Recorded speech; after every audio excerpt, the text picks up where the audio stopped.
Kababayan kong Pilipino, a pleasant and safe evening to all of you. Sana nasa mabuting lagay kayo. Recently, we have seen both positive and sad,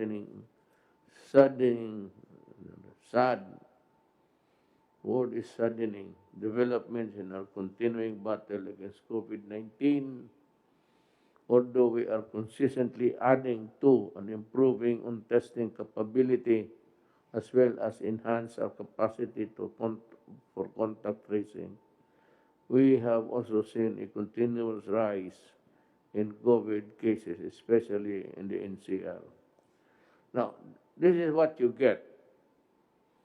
We cannot prevent yung sige criticizing government. Sabi ko sa inyo, hindi po lahat kayo mapigilan. The police cannot be everywhere and anywhere all the time. The military is not part of the governance yet in the matter of using force or at least intimidating you with soldiers. Far from it, we do not have that plan. But pag hindi talaga madala, and it's a runaway contagion, mapipilitan na gumagamit ng military. Kasi talaga kulang ang pulis. Ngayon, kung andyan ang military to enforce you to obey itong community lockdown, sumunod kayo dahil para sa inyo yan. Tingnan ninyo ngayon, sige kayo labas.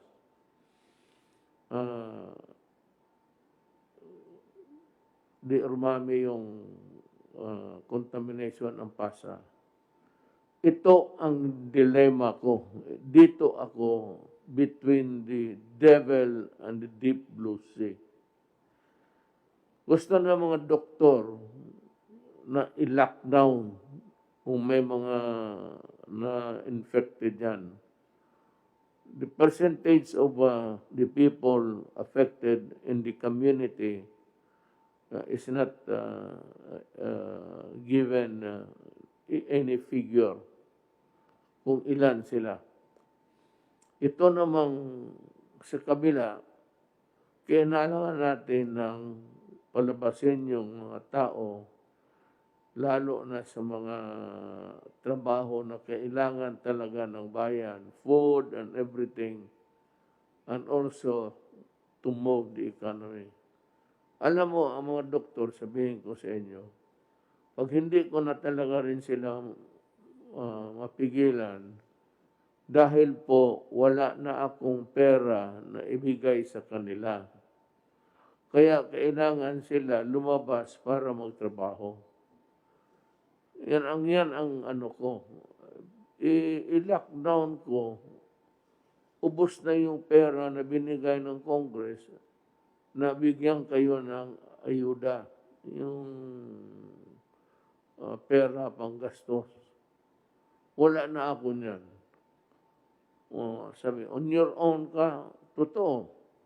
Kailan lumabas ka para maghanap buhay, para makakain. So I'm telling the doctors, much as I would want really to give in to your demands, especially in the matter of lockdown, I want it because I do not want the contamination to continue. It's a it's a thing that's running like it's a continuing thing. Tapos, ito ngayon yung kailangan ko rin bitawan. So, do not be surprised if there's a rise. One, yung ayaw talagang maniwala. That for any reason, they want to get out, and I don't know what you want to accomplish, but if it's food for your family, medyo tatanggapin ko yan kasi hindi ko na kayo mapakain lahat eh. Noon may pambigay ako. Kung meron lang akong pambigay, ibibigay ko sa inyo araw-araw para mabubuhay kayo, makakain. Problem is, the funds are already depleted.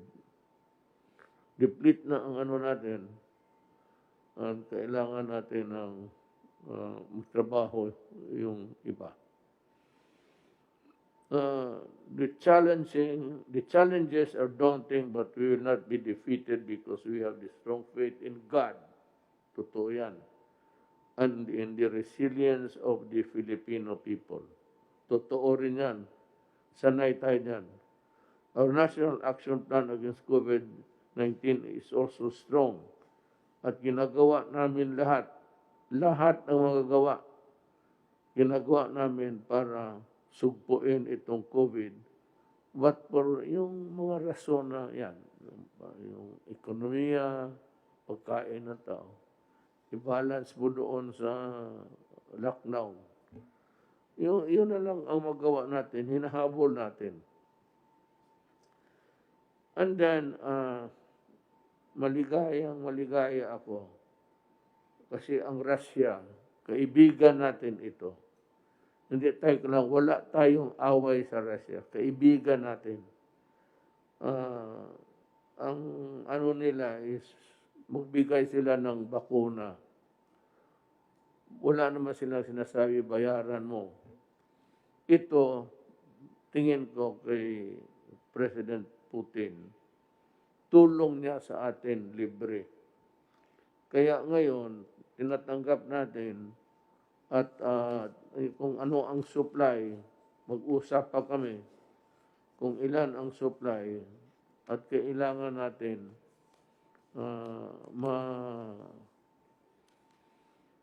may clinical studies na mag-injection muna tayo ng ilan tapos tignan natin ang resulta. Ang ano niyan is you will be given the vaccine and ang reaction ng katawan mo kung tatanggapin ba o hindi. Yan ang ano niyan. So, there will be volunteers. Ako, pagdating ng bakuna, in public, para walang chat-chat dyan, in public, magpa-injection ako. Ako yung maunang ma-experimentuhan. Okay para sa akin. That's my... Sabihin ko rin kay President Putin na tiwalang malaki ang tiwala ko sa your studies in combating COVID. And I believe that the vaccine that you have produced is really good for humanity. Kaya ako, para ipakita ako sa kanila na tiwala ako at hindi sila nagkamali, nag-offer. Ako, pagdating, yung doktor nila o doktor natin, ako ang unang magpabakuna. Tignan natin kung pwede ba. Kung pwede sa akin, pwede sa lahat. Ngayon, kung hindi pwede sa akin, yan nga ang problema eh. Kasi, siyempre, bigay, ito libre ito. Kung may magbigay na, I do not know what country, America, you'll have to pay for it, actually. The ones are working on COVID sa vaccine sa America is Pfizer, Johnson & Johnson. Kaya malaking kumpanya. Whether or not magbigay ng libre ang Amerika, wala pa akong, hindi ko naman sinasabi na hindi, pero ang sigurado ko ang Russia. Maghanap tayo ng Russian partner dito, papiliin sila natin ng tao so that they can work expeditiously. Maganda ang takbo ng kanilang tabang. We are extremely grateful. So, maraming challenges na, pero malapit na po. Maghintay kayo. Actually, ang vaccines, they are to be distributed worldwide na yan by September, October. Bibitawan na yan nila, dandahan. The clinical studies, and if it's completed, ilalarga nila yan. Pero dumaan na sa kanila yung the measures that would ensure that it is really safe. Tapos na yan. Kaya lang, whether or not it is safe for a particular race, kagaya na Pilipino o Chinese, hindi natin malaman unless we go into a clinical trials. Yan ang ibig sabihin dyan. So, ang akin na lang, hintay na lang kayo, kunti na lang talaga. By December, sabi ko, in the fullness of God's time, we will have hopefully, a COVID-free December, and we can enjoy this Christmas season. Maghintay lang kayo, nandyan na. Ang sinabi ko sa inyo noon, vaccine. Ngayon, ang vaccine nandito na. Itong may sulat dito, papasalamat ako kay President Putin ng Russia. Pero sabi niya noon, nung nagbisita ako sa kanya, sabi niya, if you have a medical question mark on anything about medicines or cures, feel free to call me, and anyone you'd like to be confined and treated here in Russia, we will. Yan ang sabi. And we will help you develop the medicines that your country needs. Sabi talaga niya, wala lang follow-up kasi it would require a constant communication and exchange of ideas. Napuputol because walang follow-up. I do not think that Russia would renege on its promise. And so I am asking the Secretary of Health to look for the best guy to be dealing with Russia in this area. The transfer of technology of the vaccine. So, nandito sa harap ko ngayon ang papasalamat. Hindi ko na lang basahin lahat. Basta, I said na galing sa puso ko, nagpapasalamat ko ako sa inyo sa mabuting loob ninyo sa Pilipino. And someday, we will makabayad mo lang kami sa utang ng loob sa inyo. But I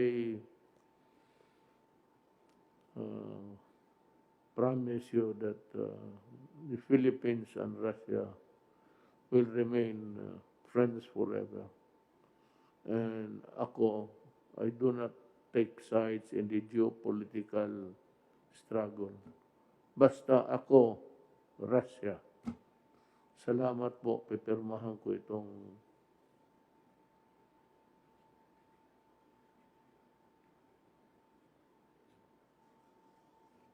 ito po yung papadala sa Then the next thing is I will ask the guy who's gonna deal with them.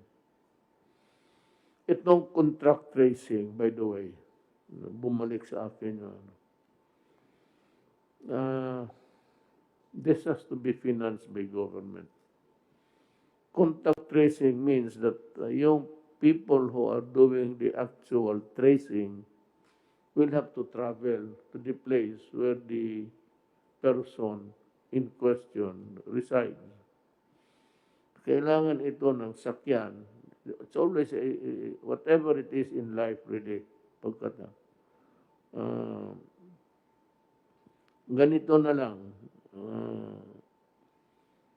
Nandito man si Secretary Anyo,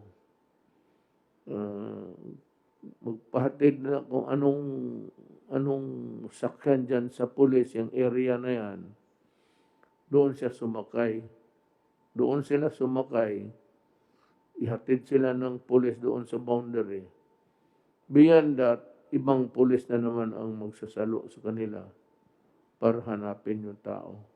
Because the police have the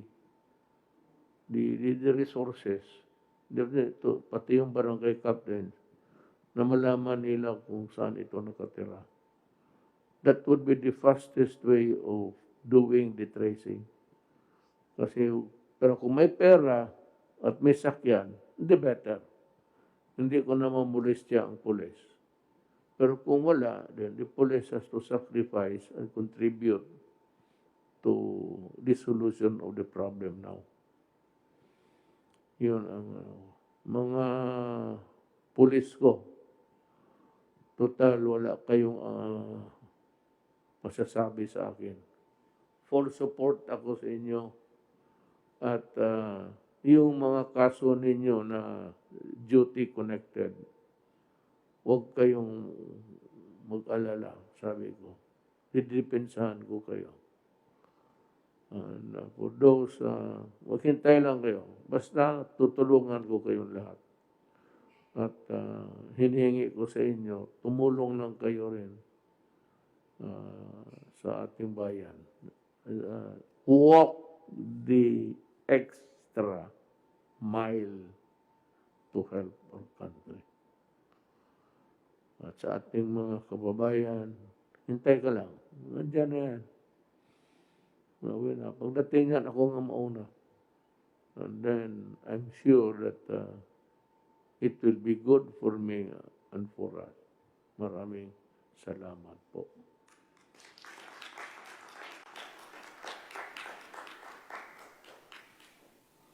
Yes, sir.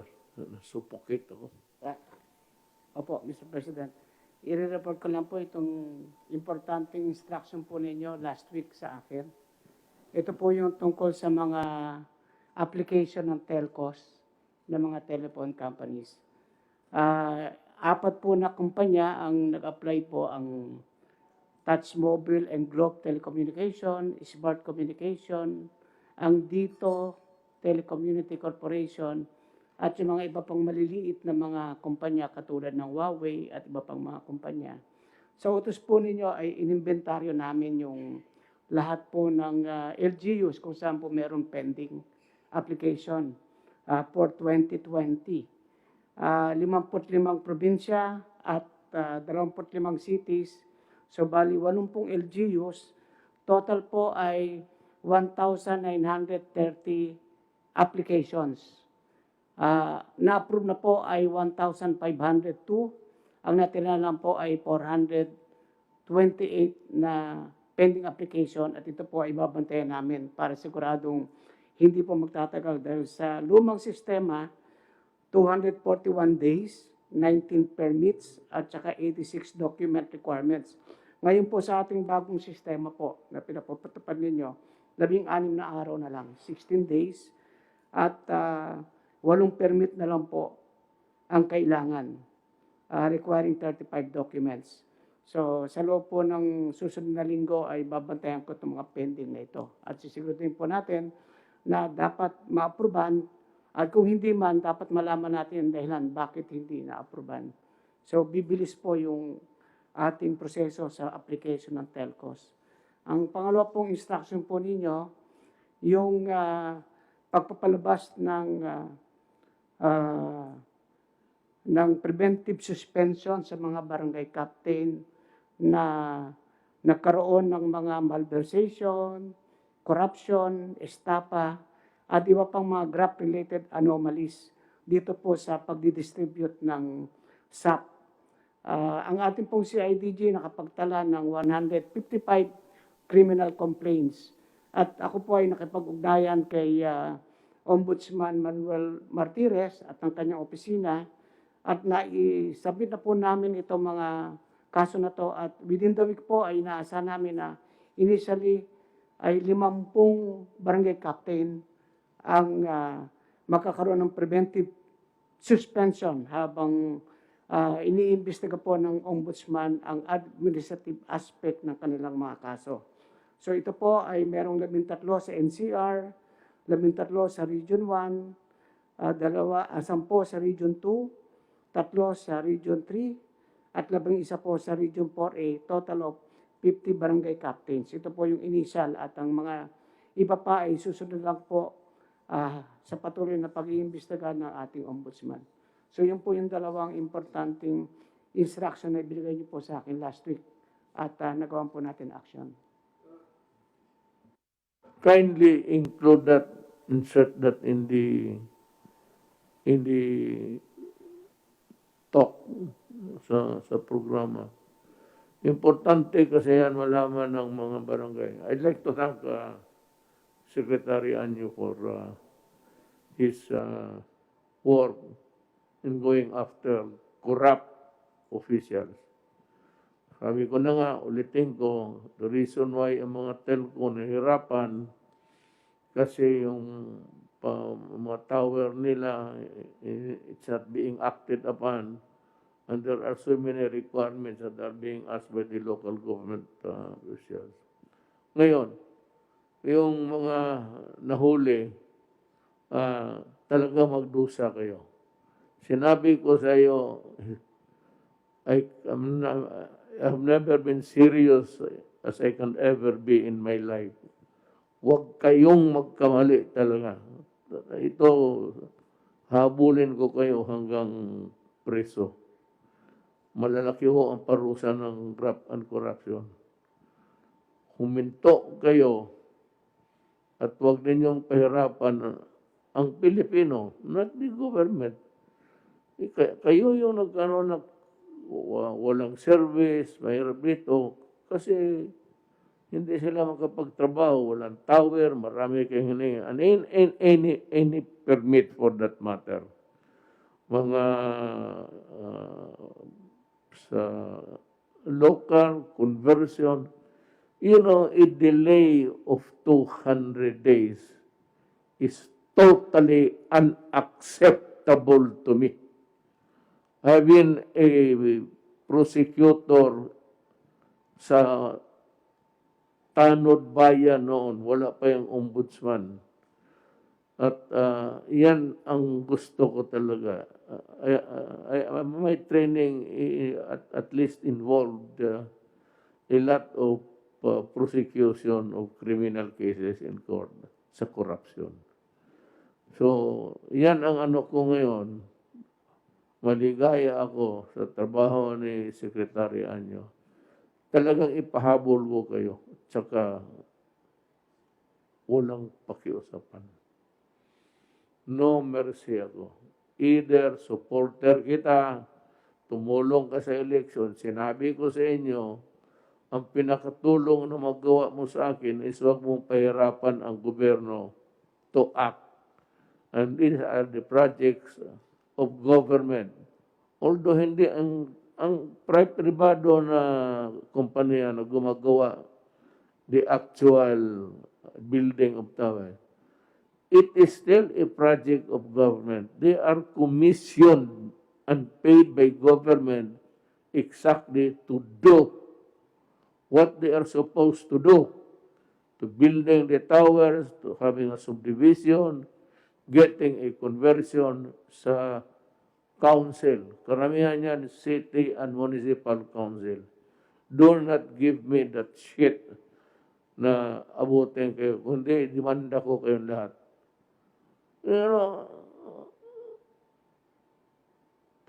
Schedule sa, by the time it reaches your table, the vice mayor should table it the following hearing, city council hearing.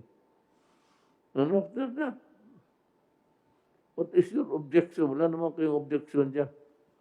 Cancer, wala ka na. Ako nga sabi ko, malapit ako. Tanungin mo yung mga dito, taga rito. Malapit ako sa tower. Nakikita ko yung pula na parang blinker. Kaya ko talaga, huwag kayong magkakamali. Itong PhilHealth, sabi ko, yayariin ko kayo lahat. Maniwala kayo. Yung mga inosente naman, wala kayong dapat, tahimik lang kayo at continue working. Pero yung ngayon ito, nakalusot kayo sa ibang maybe presidente, o dito sa akin, sad-sad talaga kayo. Maniwala. And with the help of mga cabinet members ko, hindi ko na lang ipagyabang. But these are people also. Simple lang.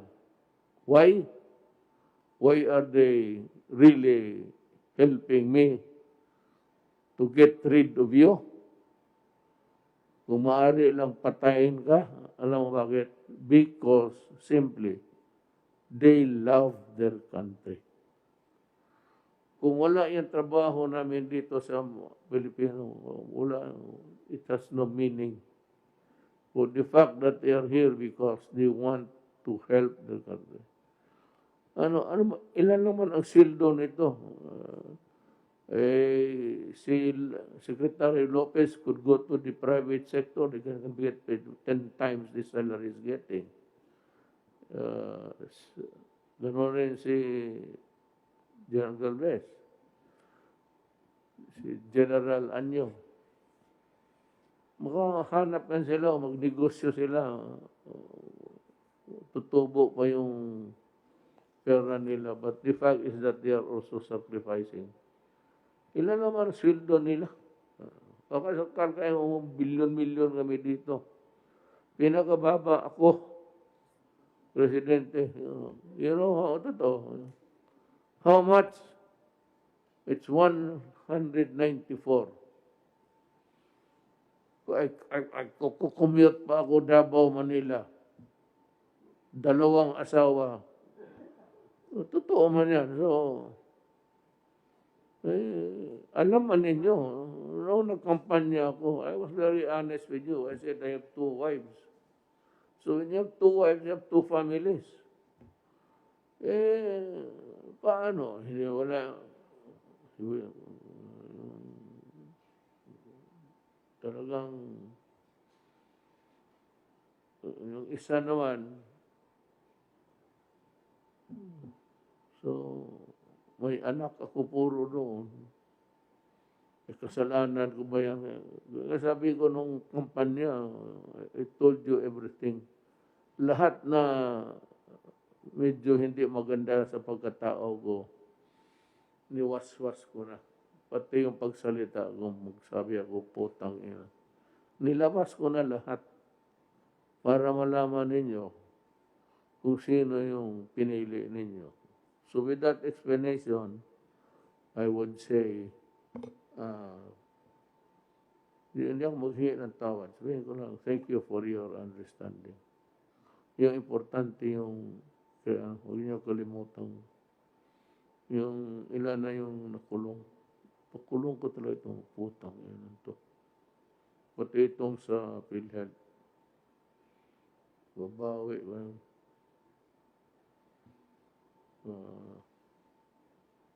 Kasali na ako kasi kung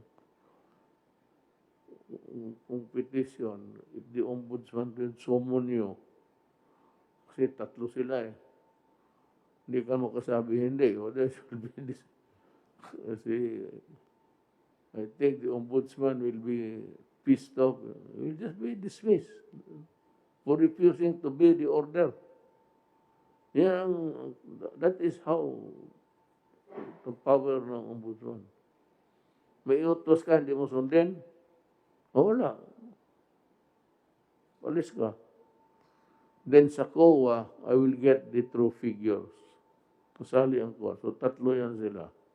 Justice Department, o kay secretary ng, but they are represented by, hindi naman sila mismo eh. May mga tao sila. And I think, umpisa na ba sila? And you have Bongo, Senator Bongo, who's a crusader. Sinabi ko, Bong, huwag ka mag-ano, basket kaibigan mo, kaibigan natin. Basket tumulong. Basket nagbigay ng pera na tulong pagka nandyan sa korupsyon. Eh wala namang pinag-usapan na mag-contribute ka sa akin tapos mag-corrupt ka. Sumagay itong hindi na mag-corrupt, mayaman. Ang nagbibigay sa eleksyon yung mga mayaman. Hindi na kailangan mag-corrupt, wala sa gobyerno. So yan. Yes. Tulad po itong mga tumulong dito, yung nabanggit ko kanina, aside from creating yung mga kailangan ng mga gamit for medical, sila nag-invest, tapos ang na-save pa, 7,400 na tao na hindi nawalan ng trabaho. Hinanapan nila bali ng gagawin para may trabaho yung mga tao. So dito ginagawa para may trabaho yung kababayan natin. Kasi kung hindi, walang trabaho. Eh sa pandemic, kailangan ng trabaho talaga. Yeah, papasalamatan natin. Someday, we will, may araw rin na I will have a sort of a day where we can acknowledge with gratitude those who helped us during the time when talagang sagad tayo sa hirap. They don't need to do it. They don't need to do it. But they are doing it. Ako, just naniniwala ako dyan sa utang na loob eh. Kasi sa kaming mga Bisaya, yung utang na loob, ano yan? Utang, ang tawag namin dyan. In our Tokatis, it is